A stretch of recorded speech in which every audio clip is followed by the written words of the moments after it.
कहानी की शुरुआत में हमारा मेन कैरेक्टर सेवल हमें बैठे हुए दिखाया जाता है, जो कह रहा होता है कि मुझे कुछ भी याद नहीं आ रहा है, मुझे कुछ भी याद नहीं आ रहा है, मेरा नाम क्या है, मैं हूँ कौन, मैं कहाँ से आया हूँ। तब एक लड़की उसके पास आती है और कहती है कि तुम्हारी आंखें बहुत ज़्यादा प्यारी हैं, बिल्कुल मेरी तरह प्यारे बच्चे। और वो जब ऊपर देखता है तो उसे दिखाई देता है कि उसका चेहरा पूरा दिख नहीं रहा होता है, क्योंकि अभी डार्क रहता है यहाँ पर। वो कहती है कि चलो मैं तुम्हें अपने साथ लेकर चलती हूँ, एक ऐसी जगह लेकर चलूंगी जहाँ पर तुम्हें कंफर्ट महसूस होगा। अब 3 साल के बाद हमें दिखाया जाता है सेवल को, जिसे आज प्रिंसिपल ने बुलाया हुआ रहता है और इसे बिल्कुल नहीं पता रहता है कि आखिर प्रिंसिपल ने इसे क्यों बुलाया था। ये चुपचाप जा रहा होता है प्रिंसिपल के ऑफिस में, और अभी ये रहता है एक मैजिक एकेडमी में, जो कि बहुत ही ज़्यादा फेमस रहता है। यहाँ पर नोटिस बोर्ड को हमें दिखाया जाता है, सारे बच्चे उसी नोटिस बोर्ड को देख रहे होते हैं, क्योंकि नोटिस बोर्ड पर सेवल का नाम आ चुका था और ये साफ साफ लिखा गया था कि प्रिंसिपल ने तुम्हें ऑफिस में बुलाया है। सब लोग कह रहे होते हैं कि पता नहीं बेचारे ने क्या कर दिया है कि प्रिंसिपल ने उसे ऑफिस में बुला लिया है। और हमें यहाँ पर यह भी पता चलता है कि जो सेवल रहता है वो इस पूरे एकेडमी का सबसे लोएस्ट स्टूडेंट रहता है, मतलब उसके ग्रेड्स और मैजिक बहुत ज़्यादा ही लो रहते हैं। और सबको ऐसा लग रहा होता है कि प्रिंसिपल ने उसे यहाँ एकेडमी से बाहर निकालने के लिए बुलाया है। और फिर सीन चेंज हो जाता है। यहाँ पर हमें सेवल को दिखाया जाता है जो चुपचाप जा रहा होता है, लेकिन अचानक से उसे कुछ आवाज़ें सुनाई देने लगती है। इधर हमें एक विच को दिखाया जाता है जो दरवाजे पर रहती है और कह रही होती है कि दरवाज़ा खोलो, तुम दरवाज़ा क्यों नहीं खोलती हो, मैं कितनी देर से यहाँ पर हूँ, जल्दी करो और दरवाज़ा खोलो। यहाँ पर इस विच का नाम रहता है रॉक्स, और ये भी एक मेन कैरेक्टर है। रॉक्स कह रही होती है दरवाज़ा खोलती हो या फिर नहीं, लेकिन तब तक सेवल वहाँ पर आ चुका रहता है। यहाँ पर रॉक्स को बहुत ही ज़्यादा गुस्सा आता है। रॉक्स उससे कहती है कि तुम यहाँ पर क्या कर रहे हो, क्या तुम एकेडमी के स्टूडेंट हो। वो कहता है कि हाँ मैं एकेडमी का स्टूडेंट हूँ और प्रिंसिपल ने मुझे यहाँ पर मिलने के लिए बुलाया है। इस बात को सुनकर रॉक्स खुश हो जाती है। वो पूछता है कि तुम यहाँ पर क्या कर रही हो। वो बोलती है कि मैं यहाँ मिलने के लिए आई हूँ, लेकिन देखो ना वो तो दरवाज़ा ही नहीं खोल रही है। तुम इस एकेडमी के स्टूडेंट हो ना, तुम मेरे बहुत ही ज़्यादा काम आ सकते हो। फिर रॉक्स उससे कह रही होती है कि तुम एक काम क्यों नहीं करते हो, तुम जाओ, तुम दरवाज़ा खुलवाओ मेरे लिए और फिर मैं भी तुम्हारे साथ साथ यहाँ अंदर चलूँगी। लेकिन वो साफ साफ मना कर देता है, कह रहा था कि नहीं ये नियमों के खिलाफ है, मैंने ऐसा किया तो वो मुझे बाहर निकाल देंगे एकेडमी के, और मैं बाहर नहीं निकलना चाहता हूँ। लेकिन वो ज़बरदस्ती कर रही होती है, कह रही होती है कि तुम मेरी बात मानते हो या फिर नहीं मानते हो। लेकिन वो उसकी बात नहीं मान रहा होता, कह रहा होता है कि नहीं ऐसा नहीं कर सकता, अगर ऐसा किया तो मुझे बाहर निकाल दिया जाएगा। अब यहाँ पर जो रॉक्स होती है उसे गुस्सा आता है, कह रही होती है ठीक है अगर तुम नहीं मानते हो तो वो अपने स्टाफ को एकदम तेज़ धार वेपन में बदल देती है और कह रही होती है ठीक है तो हेलो का हो, और वो एकदम उसके गले के पास लाके उसे रोक देती है। और हमारा जो सेवल रहता है बहुत ज़्यादा ही डर चुका रहता है। रॉक्स कहती है कि ओ हो बेचारा स्टूडेंट, अब इसकी मौत हो जाएगी। देखते हैं कि अभी भी प्रिंसिपल दरवाज़ा खोलती है या फिर दरवाज़ा नहीं खोलती है। लेकिन तब तक हम देखते हैं कि एक वुल्फ वहाँ पे आ चुका रहता है, जो कहता है कि उस स्टूडेंट से दूर रहो। अब उस वुल्फ और रॉक्स में लड़ाई होना शुरू हो चुकी रहती है, जहाँ पर रॉक्स उससे कहती है तुम एक 3rd ग्रेड के सर्वेंट, तुम्हारी इतनी ज़्यादा हिम्मत, तुम मुझसे लड़ोगे, मैं तो तुम्हें यूं ही हरा दूंगी। इस बात को सुनकर उस वुल्फ को बहुत ही ज़्यादा गुस्सा आता है और कह रहा होता है कि तुम यहाँ पर वापस से परेशानी खड़ी करने के लिए आ गई। वुल्फ बहुत ज़्यादा गुस्से में रहता है, वो अपनी तलवार का इस्तेमाल करता है और उसके स्टाफ को सीधे हवा में ही उड़ा डालता है। यहाँ पर उसे यकीन नहीं होता है कि उसका स्टाफ ऐसे गिर गया। यहाँ पर उसका स्टाफ वापस ओरिजिनल फॉर्म में आ जाता है। जो सेवल रहता है वो जा रहा होता है उसके स्टाफ को उठाने के लिए, लेकिन अचानक से वो वुल्फ आता है और उसे एक जोरदार चाटा मारता है, सीधे दूर गिर जाता है। वो वुल्फ कहता है तुम्हें मरना है क्या बेवकूफ़ कहीं के, और फिर वो उसके स्टाफ को एक जोरदार लात मारता है, जहाँ पर वो रॉक्स रोने लगती है और कह रही होती है कि तुमने मेरे प्यारे स्टाफ को मारा। वो अपने स्टाफ का नाम भी रखती है, असल में वो बिल्कुल जीवित चीज़ जैसा रहता है, और कह रही होती है कि तुमने इसे लात मारी, तुमने बहुत बेइज्जती कर दी है। अब ये सारा शोर शराबा सुन के प्रिंसिपल दरवाज़ा खोल देती है और कह रही होती है कि आखिर यहाँ पर ये सब क्या हो रहा है। जब वो रॉक्स को देखती है तो हैरान हो जाती है, कह रही होती है कि तुम इस एकेडमी में घुसी कैसी। ये अब हंस देती है, कहती है अरे एकेडमी में घुसी कैसी, ये तो बहुत ही आसान सी बात है, अपनी क्यूटनेस की वजह से। मेरी क्यूटनेस को कौन रोक सकता है। अगले सीन में हम दिखाया जाता है कि ये बैठी हुई रहती है अंदर, ये कहती है कि मुझे भी बिस्कुट चाहिए, मुझे भी चाय चाहिए, चाय दो मुझे ऐसा क्यों रखा है। और यहाँ पर जो प्रिंसिपल रहती है बात कर रही होती है हमारे सेवल से, कह रही होती है कि तुम्हें पता है मैंने तुम्हें यहाँ पे क्यों बुलाया है, तुम्हारे लिए एक स्पेशल प्रोग्राम है, इसलिए मैंने तुम्हें यहाँ पर बुलाया है। वो कहता है तो क्या आप मुझे एग्जीक्यूट नहीं करने वाली हैं एकेडमी से। वो कहती है कि नहीं बिल्कुल भी नहीं, मैं तुम्हें एग्जीक्यूट नहीं करने वाली हूँ, मैं तुम्हें एक ऐसे इन्वायरमेंट में रखना चाहती हूँ जहाँ पर तुम्हारा प्रोग्रेस हो सके, क्योंकि तुम प्रोग्रेस नहीं कर पा रहे हो। अच्छा मुझे ये बताओ, आज से 5 साल पहले तुम्हें क्या लगता है विचेस और चर्च के बीच में कैसे शुरू हुई। हालांकि अभी भी साउथ तरफ जो विचेस हैं उनके साथ बहुत ही बुरा व्यवहार किया जाता है। फिर वो उससे पूछ रही होती है कि मुझे ये बताओ तुम्हें क्या लगता है आखिर इन दोनों की लड़ाई की वजह से क्या हुआ और शुरुआत कैसे हुई। तब हमारा सेवल बता रहा होता है कि ये सब एक ईविल सॉर्सरर जिसका नाम 13 था उसकी वजह से शुरुआत हुआ। जो 13 था वो चाहता था कि विचेस को भी सेम सम्मान मिले जैसा बाकी लोगों को मिलता है, और इसके लिए उसने बहुत ही अलग अलग तरीके के कांड किए जिसमें बहुत सारे लोगों की जान भी चली गई। प्रिंसिपल कह रही होती है कि हाँ तुमने बिल्कुल सही कहा, तुम अपनी पढ़ाई अच्छी तरीके से करके आए हो, लेकिन मैं तुम्हें यह बताना चाहती हूँ कि जो 13 है वो एग्जीक्यूट हो चुका है, वो जिंदा नहीं बचा है। हालांकि तुम बिल्कुल भी मत घबराओ, तुम्हारा आंसर बिल्कुल सही। 13 की वजह से लोगों का विचेस के प्रति जो नजरिया था वो बिल्कुल बदल सा गया है। अब मतलब बहुत सारी जगह पे विचेस को लो कास्ट का नहीं समझा जाता, उनके साथ बुरा व्यवहार नहीं किया जाता है और अब पहले से ज़्यादा अच्छी तरीके से हो चुका है। हालांकि हमने भी ये एकेडमी बस कुछ सालों पहले ही यहाँ पर शुरू की है, लगभग 4-5 साल पहले ही इन्होंने इस एकेडमी को यहाँ पर शुरू किया था, लेकिन जो पूरी तरीके से फैला नहीं है मैजिक। यानी अभी शहर में तो अच्छा तरीके से मैजिक का इस्तेमाल हो रहा है, लेकिन बहुत सारी ऐसी जगह है जहाँ पर लोग अभी विचेस को कम समझते हैं और साथ ही साथ उनके साथ बुरा व्यवहार करते हैं। इसलिए ये चाहती थी पहले इसका कोई मुंह बंद कराओ, जब इसे बिस्कुट ला के दो। वो ये बात रॉक्स को कह रही होती है और आगे जो प्रिंसिपल रहती है वो बता रही होती है कि देखो मैं चाहती हूँ कि जो विचेस हैं उन्हें भी नॉर्मल लोगों की तरह ट्रीट किया जाए और बहुत सारी अलग अलग चीज़ें। तुम मेज हो, हालांकि तुम अनफिट हो, इसलिए मैं तुम्हें एक बात बता देना चाहती हूँ। मैं तुम्हें साउथ तरफ भेजना चाहती हूँ, वहाँ पर मैं एक ऐसा विलेज बनाऊंगी जहाँ पर विचेस को इक्वल सम्मान मिलेगा। मैं चाहती हूँ कि तुम इस टास्क के लिए आओ और साथ ही साथ तुम्हारे पास 3 साल का वक्त रहेगा। अगर 3 साल में तुम्हारे इंस्ट्रक्टर को लगता है कि तुम अनफिट हो तो माफ़ करना, लेकिन मैं तुम्हारी सारी मेमोरीज मिटा दूंगी एकेडमी की। रॉक्स कहती है प्रिंसिपल को कि आप बिल्कुल भी चिंता मत करिए, जब तक मैं हूँ यहाँ पर तब तक कोई भी दिक्कत नहीं होने वाली है। लेकिन प्रिंसिपल कह रही होती है तुम्हारे कहने का क्या मतलब है। रॉक्स बताती है कि जिस इंस्ट्रक्टर को प्रिंसिपल ने हायर किया था उसे रॉक्स चेंज कर दी है। इसका मतलब रॉक्स ने दूसरी बिच को पैसे दिए हैं और अब रॉक्स उसकी नई इंस्ट्रक्टर है। प्रिंसिपल को ये बात सुनकर बहुत ही ज़्यादा गुस्सा आता है। कह रही होती है कि आखिर सारी विचेस ऐसी क्यों होती है, सबके सब घमंडी क्यों होती है। मगर रॉक्स कह रही होती है कि मुझे इससे कुछ भी लेना देना नहीं है, मुझे बस एक ही चीज़ से मतलब है और बस मैं उसी चीज़ को चाहती हूँ। लेकिन जो प्रिंसिपल रहती है कहती है मुझे पता है कि आखिर तुम्हें क्या चाहिए, लेकिन वो चीज़ होने नहीं वाली है। फिर ये पूछ रहा होता है कि आखिर आप किस चीज़ के पीछे पड़ी हुई हैं। तब जो रॉक्स होती है वो बताती है कि उसे एक मैजिक बुक चाहिए जिसका नाम है ग्रीमोर ज़ीरो। और ये जो बुक है ये सबसे पहली मैजिक बुक है, मतलब दुनिया की सबसे पहली मैजिक बुक है और उसी को वो पढ़ना चाहती थी। लेकिन प्रिंसिपल कहती है नहीं, ऐसा बिल्कुल भी नहीं हो सकता है, तुम्हें पता है ना इसका नाम लेना भी पाप है, तुम इसका नाम भी नहीं ले सकती हो क्योंकि ये एक बहुत ही ज़्यादा एंशिएंट और अलग टाइप की बुक रहती है। लेकिन ये कह रही होती है कि मुझे क्या, मुझे तो बस इसी चीज़ से मतलब है और मुझे कुछ भी नहीं चाहिए रिवॉर्ड में। मगर प्रिंसिपल कहती है कि नहीं, ऐसा तो बिल्कुल नहीं हो सकता, ये तो नामुमकिन सा चीज़ है, मगर हाँ मैं तुम्हें इसके राइटर से ज़रूर मिलवा सकती हूँ।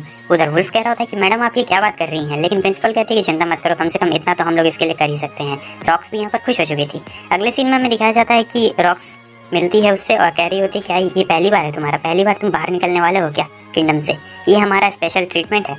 अब अगले सीन में हमें दिखाया जाता है कि हॉल्ट वहाँ पे आ जाती है, ये भी हमारी मेन कैरेक्टर रहती है, ये एक टॉप स्टूडेंट रहती है और कह रही होती है कि इस न्यू प्रोग्राम में मैं भी आप लोगों के साथ शामिल होंगी। और इसके बारे में तो हमारा सेवल पहले से जानता था क्योंकि एक टॉप स्टूडेंट रहती है और अच्छे से बात कर रही होती है। तब तक वहाँ पर एक बड़ा सा लिजार्ड भी आ चुका रहता है जिसका नाम कूड रहता है और ये जो कूड था कह रहा होता है तो अच्छा तो तुम इनके साथ जा रही हो हॉल्ट, वैसे मैं तुम लोग के साथ नहीं आने वाला हूँ, मैंने पहले ही अपने 2 बंदे चूज़ कर लिए हैं और मैं उन्हीं लोग के साथ जाऊँगा। वैसे भी इस कमज़ोर से बच्चे के साथ कौन जाएगा, ये हमारे सेवल को ही कह रहा था क्योंकि वो एकेडमी में सबसे ज़्यादा कमज़ोर रहता है। और जो लिजार्ड था यानी कुड कह रहा होता है कि ठीक है अब मैं चलता हूँ स्पेशल प्रोग्राम के लिए। वैसे बच्चे मुझे लगता है कि तुम्हें यहाँ से वापस एकेडमी लौट जाना चाहिए क्योंकि ये सारी चीज़ें तुम्हारे लिए बिल्कुल भी नहीं है। वो कह रहा होता है कि हाँ वैसे भी यहाँ पे सबसे ज़्यादा नंबर्स ख़राब तो मेरे ही हैं, बाकी सब लोग के तो अच्छे हैं। और कुड कह रहा होता है हाँ चलो अच्छी बात है, तुम्हें पता चल गया, चला जाता है। यहाँ पर हॉल्ट को गुस्सा आ रहा होता है, कह रही होती है कि ये बीस्ट मैन है, इसे अच्छे से व्यवहार करना चाहिए, लेकिन ये कैसे बोल रहा है। लेकिन हमारा सेवल उसे समझा रहा होता है कि देखो वो बीस्ट मैन है, वैसे उसने कुछ गलत नहीं कहा है, वो लोग सच ही बोलते हैं, मैं सबसे ज़्यादा कमज़ोर हूँ और स्पेशल प्रोग्राम के लिए मुझे चुन लिया गया है जबकि तुम लोग इतने ज़्यादा टैलेंटेड हो। वो कह रही होती है अरे नहीं ऐसी कोई भी बात नहीं है। तब तक बीच में रॉक्स आ जाती है और कह रही होती है कि ठीक है चलो अब हम लोग अपनी जर्नी को शुरू करते हैं। लेकिन यहाँ पर हॉल्ट किसी चीज़ को देखती है और जब वो उस चीज़ को देखती है तो एकदम हैरान हो जाती है। उसे एक आदमी दिखाई देता है जिसका चेहरा देखकर वो वहीं पे फ्रीज हो चुकी रहती है। यहाँ पर वो लोग पूछ रहे होते हैं कि क्या हुआ, कुछ हो गया है क्या, लेकिन वो कहती है कि नहीं कुछ भी नहीं, चलिए अब अपनी जर्नी पहले खा लिया जाए कुछ।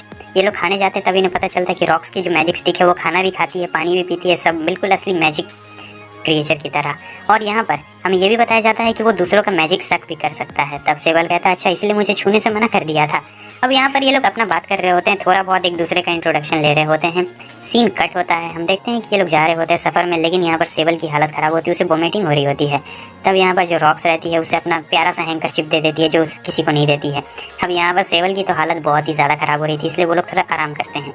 नेक्स्ट सीन में हम देखते हैं कि रात हो चुकी रहती है तो हॉल्ट अपनी मैजिक का इस्तेमाल करती है और वहाँ पर लाइट चला देती है। सेवल कहता है कि वाह, एक ये जाहिर सी बात है तुम एक टॉप स्टूडेंट हो तो तुम्हारे लिए तो ये आसान ही काम है, मेरे जैसे फुद्दू स्टूडेंट के लिए तो ये सब करना भी बहुत ही ज़्यादा मुश्किल है। मगर हॉल्ट उसे दिलासा दे रही होती है कि नहीं ऐसा कुछ भी नहीं है, ऐसा नहीं है कि सब चीज़ में मैं बहुत ही ज़्यादा अच्छी हूँ, मैं भी कुछ चीज़ों में बहुत ज़्यादा ही बेकार हूँ। हालांकि तुम प्रैक्टिस करते रहो तो बहुत ज़्यादा अच्छा हो सकता है। जैसे कि देखो ये स्माइल तुम्हें कैसी लग रही है। वो कहता है कि तुम्हारी ये स्माइल तो बहुत ही ज़्यादा अच्छी है और वो बोलती है कि तुम भी ऐसे स्माइल करो, तुम भी बहुत ज़्यादा अच्छे लगोगे। फिर वो खड़ी हो जाती है और बता रही होती है कि तुम्हें पता है बहुत सारी चीज़ें हैं। उसके बाद वो उससे पूछती है कि अच्छा हाँ, तुमने अपने बारे में तो कुछ बताया ही नहीं, तुम इतने शांत हो, अपने बारे में बताओ। यहाँ पर वो अपने बारे में क्या बताए, क्योंकि उसे तो अपने बारे में कुछ याद ही नहीं रहता है। उसे बस इतना ही याद है कि वो एकेडमी में आया, उसने एंट्रेंस एग्जाम कब दिया वो भी उसे नहीं पता है। ये बात सुनकर वो भी थोड़ा सा शॉक हो जाती है, कह रही होती है कि क्या? ये कहता है कि हाँ, मेरा विश्वास करो, बात यही है। तब तक वहाँ पर रॉक्स भी आ चुकी रहती है और कह रही होती है कि आखिर तुम लोग यहाँ पर क्या कर रहे हो इतना रात में, चलो अब खाना बनाने का टाइम आ गया है। वैसे हाँ, तुम क्या बता रहे थे, चलो बताओ क्या बता रहे थे। तब ये बताता है कि मैं मैजिक का इस्तेमाल नहीं कर सकता हूँ, मैं मैजिक को कास्ट भी नहीं कर सकता हूँ। बहुत मुश्किलों के बाद जब मैं मैजिक को कास्ट करता हूँ तब मैं उस पर से अपना कंट्रोल ही खो देता हूँ। ये सारी बातें वो दोनों अच्छी तरीके सुन रही होती है और रॉक्स एक मेज रहती है जिसकी उम्र 300 साल रहती है, क्योंकि इसे ज़्यादा ज्ञान रहता है। तब ये बताती है कि तुम्हें पता है सबसे ज़्यादा तकलीफ क्या होती है, ये नहीं कि तुम मैजिक कास्ट नहीं कर सकते हो, दिक्कत ये रहती है कि तुम मैजिक कास्ट करके उसे कंट्रोल नहीं कर सकते हो। तो ये एक बहुत ही ख़राब बात रहती है, मतलब तुम्हें अपने मैजिक को कंट्रोल करना चाहिए, तभी तुम बच सकते हो। यहाँ पर सीन कट होता है, हमें एक बंदे को दिखाया जाता है जो हंस रहा होता है, कहता है अच्छा ऐसी बात है, कितने लोग हैं? और यहाँ पर वही बंदा रहता है जिसे हॉल्ट ने पहले देखा हुआ रहता है। ये बताता है कि एक लिजार्ड मैन है, 2 बंदे हैं और उधर दूसरी तरफ 2 हैं। तब ये बंदा पूछता है तो सबसे आसान शिकार कौन सा है? वैसे ये लोग कह रहे होते हैं कि चलो हम लोग उस लिजार्ड मैन के पीछे चलते हैं क्योंकि उसे मारने में ज़्यादा बेनिफिट है।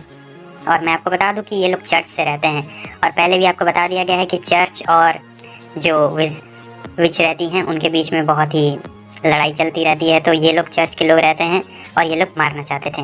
अगले सीन में हमें दिखाया जाता है रॉक्स को, ये लोग आ जाते हैं खाना खाने के लिए, ये बोर हो रही होती है। सेबल देखता है कि हॉल्ट बहुत ज़्यादा खाना खाती है, वो उसके मुंह पर ही बोल देता है कि बात तुम्हारा खाना तो कुछ ज़्यादा ही है। वो कहती है कि अरे ऐसी बातें मत करो। तब यहाँ पर रॉक्स बता रही होती है कि मैजिशियन के लिए खाना ही सबसे ज़्यादा ज़रूरी रहता है क्योंकि उसके बॉडी से बहुत ज़्यादा मैजिक गिरता है, तो खाने से वो अपने मैजिक को रिस्टोर करते हैं। वैसे तुम इसका फिगर भी तो देख ही रहे हो, कितना ज़्यादा टाइट फिगर है, तो खाना तो ज़रूरी है। तब तक हमें उन दोनों बंदों को दिखाया जाता है जो कुड के साथ कहते हैं और ये दोनों काफ़ी खुश रहते हैं और कहते हैं ओ प्रोफेसर रॉक्स आप भी हैं, हम लोग आपके साथ जर्नी कंटिन्यू करेंगे। ये लोग देखते हैं और पूछते हैं कि आखिर कुड कहाँ पर है। तब ये बताते हैं कि कुड बहुत ही ज़्यादा मतलबी है, उसने हमसे कहा कि हम दोनों बहुत ही कमज़ोर हैं और हम दोनों उसके साथ सफ़र करने के लायक नहीं, वो हमारा सारा सामान लेके वहाँ से गायब हो गया। लेकिन रॉक्स को यहाँ पे गड़बड़ लगती है, कह रही होती है कि तुम दोनों को कुछ चोट भी नहीं लगी है, ना ही कुछ हुआ है, और वो उसने तुमसे कहा कि तुम दोनों कमज़ोर हो और तुम दोनों यहाँ पर आ गए और वो सामान लेके अकेला चला गया। लेकिन मुझे तो यहाँ पर कुछ ना कुछ गड़बड़ी लग रही है। लेकिन उन दोनों कह रहे होते कि क्या, लेकिन क्या हुआ है? यहाँ पर रॉक्स को उन दोनों के ऊपर शक हो रहा होता है और कहती है कि उसने तुम दोनों को कमज़ोर क्यों कहा। अचानक से इसके दिमाग में आता है कि हाँ, ऐसा हो सकता है कि विच हंटर्स आ गए हों और उसने पहले भाप लिया था। इन्हें समझ में नहीं आता है कि विच हंटर्स, लेकिन विच हंटर्स क्या कर रहे हैं। तब रॉक्स बताती है कि विच हंटर्स वो होते हैं जो विचेस को मारते हैं और शायद कुड को ये पहले पता चल गया था, इसलिए उसने तुम दोनों को ऐसा बुरा भला कहा और अकेले सामान लेके भाग गया। वो तुम लोग को बचाना चाहता था। यहाँ पर बता रहा होता है सेबल कि हाँ, उसने पहले मेरी भी बचाई थी जान, क्योंकि एक बार बहुत सारे स्टूडेंट मिलकर उसे परेशान कर रहे थे और कुड इसके लिए खड़ा हो जाता है, जबकि वो उसे जानता भी नहीं था और वो एकेडमी में इसलिए आया था ताकि कमज़ोर की मदद कर सके। यहाँ पर सारी बातें सुन लेने के बाद जो रॉक्स रहती है कहती है कि ठीक है, तुम दोनों यहीं पर रुको, मैं जाती हूँ और उसे बचा के आती हूँ। लेकिन वो कहते हैं कि नहीं, हम भी आपके साथ में चलेंगे। लेकिन वो कहती है नहीं, बहुत ज़्यादा खतरनाक है, वो विच हंटर्स हैं, वो तुमसे नहीं निपटने वाले हैं, मैं जाऊंगी और उन्हें अकेला संभालूंगी। अगले सीन में हम देखते हैं कि ये दोनों रूम में बैठे हुए रहते हैं। अब ये लोग कुछ कर भी नहीं सकते थे, लेकिन हॉल्ट के दिमाग में ख्याल आता है अरे हाँ, उन्होंने तुम्हें हैंकी दी थी ना, हैंकी दो, मैं पता लगाऊंगी उनकी डायरेक्शन का। वो कहता है क्या, तुम्हारे जैसे टॉप क्लास स्टूडेंट से यही उम्मीद थी मुझे। अब यहाँ पर हमें दिखाया जाता है वो पता लगा रही होती है। वैसे ये सब करने से तो उन्हें स्कूल से बाहर निकाल दिया जा सकता था, लेकिन ये लोग घबराने वाले बिल्कुल नहीं थे। एकदम एग्जैक्ट लोकेशन का वो पता लगा देती है कि कहाँ पर है। अब ये लोग आ चुके रहते हैं जंगल में, जहाँ पर हमारा सेबल कहता है कि तुम सचमुच कमाल की हो यार, मतलब एकदम लाइव लोकेशन तुमने पता लगा लिया कि वो कहाँ पर है। हॉल्ट कहती है तुम तो ठीक हो, लेकिन वो दोनों, ये लोग उन दोनों से ही पूछते हैं, लेकिन वो दोनों साफ साफ मना कर देते, कह रहे होते नहीं, हमें एकेडमी से बाहर नहीं निकलना है क्योंकि ये सब करना एक तरीके से जुर्म है, अपनी टीचर की बात ना मानना। तो वो दोनों नहीं आते हैं। लेकिन जो हमारा सेबल रहता है कहता है कि तुम उन्हें स्माइल करके भी तो समझा सकती थी, जैसा तुमने पहले मुझे किया था, मुझे खुश कर दिया था। लेकिन वो कहती कि देखो, स्माइल उनसे करवाई जाती है जो लगे कि हाँ वो लोग स्माइल करने के लायक हैं, जैसे कि मुझे तुम लगे। और वैसे मैं तुम्हें एक बात बताऊं, तुम बहुत ज़्यादा ही अच्छे लगे हो मुझे तो ऐसा लग रहा है कि मैं तुम्हें धीरे धीरे पसंद करने लगी हूँ। क्यों सेबल? बड़े प्यार से बोलती है इसका नाम, और वो एकदम शॉक में हो जाता है क्योंकि पहली बार किसी लड़की ने ऐसा बोला था। वो कहती है अरे नहीं, गलत मत समझना, मेरे कहने का मतलब वो बिल्कुल भी नहीं था। मेरे कहने का मतलब था कि हम दोनों एकदम फ्रेंड्स की तरह रह सकते हैं। वो कहता है कि अच्छा ठीक है। वैसे ज़्यादा कुछ इसका रिएक्शन भी नहीं रहता। फिर ये लोग आगे बढ़ते हैं। अचानक से हॉल्ट रुक जाती है, कहता है कि क्या हुआ। वो देखकर एकदम डर चुकी रहती है क्योंकि वहाँ पर हमें एक लिजार्ड की पूंछ को दिखाया जाता है जो कटा हुआ रहता है और इन्हें लगता है कि ये कुड का है। बहुत ज़्यादा ही डर चुके रहते हैं। लेकिन हमारा सेबल कहता हो सकता है जानबूझ के काट के छोड़ दिया हो। वो कहती है कि ऐसे वक्त में भी तुम मजाक कर रहे हो। तो दोस्तों, एनीमे कैसा लगा कमेंट करके बता देना, और हाँ, कमेंट ज़रूर करना, साथ ही साथ वीडियो को शेयर कर देना। चैनल पर न्यू हो तो सब्सक्राइब ज़रूर कर देना। Bye bye.